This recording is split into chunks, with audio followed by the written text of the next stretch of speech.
This social psychology book I've held on to for almost 20 years. I think copyright is 2007.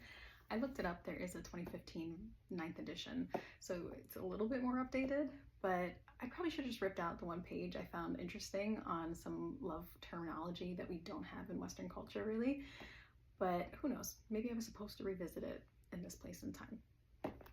So the term Jung is a Korean term, and it has to do with experience, like a tie or a bind between people built up over time and experience.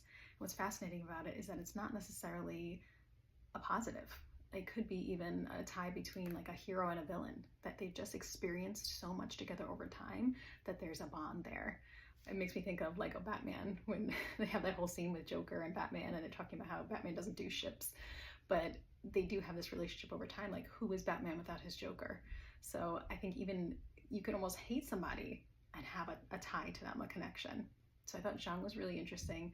And there's also some discussion of Chinese culture and a language cluster around sorrow love and sadness love, which we don't really have so much in Western culture. I think there's this emphasis on, Disney films, rom-coms, that no matter what happens in a relationship, it's always going to work out in the end. And I think this causes more struggle. I think then people are set on like, I'm the main character, this is supposed to work out.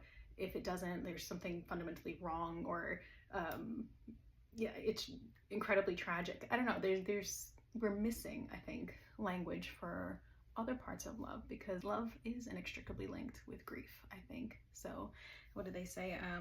That there are a lot of love related concepts that were said, like words for sorrow love, tenderness pity, and sorrow pity. So just in general, I think giving us more language gives us more access to what we're feeling and how to communicate it and understand it better. And in revisiting this book that's now like 20 years old, I found a section on attachment styles, which is everywhere currently, at least from what I'm seeing on social media. Everybody's talking about avoidant this and, anxious attachment that. And so this is about 40 years ago they were studying this, and it's just now made its way to mainstream culture. And they did a survey on what people thought their attachment style was, and 56% of the respondents said they were securely attached.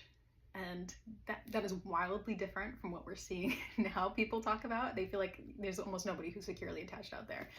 So I don't know, there could be different reasons for this, right? Data isn't always what it seems to be at the present. Like, what are the other variables and factors that are influencing these results? Is it just that all the people who are talking about this online are the people who are struggling, right? That could be skewing what it looks like is different. The people who responded like 40 years ago, way ahead of the curve of where everybody is now, were they more emotionally intelligent? People who just happen to be involved in the surveys. Whether people thought they were securely attached without more understanding of what it is. Generations before, who didn't have access to mental health language, concepts, information, there was like a compartmentalization, maybe like a disconnect from the experiences, because you didn't really have language to even consider them. I think we can only be as honest or as truthful as we are self-aware.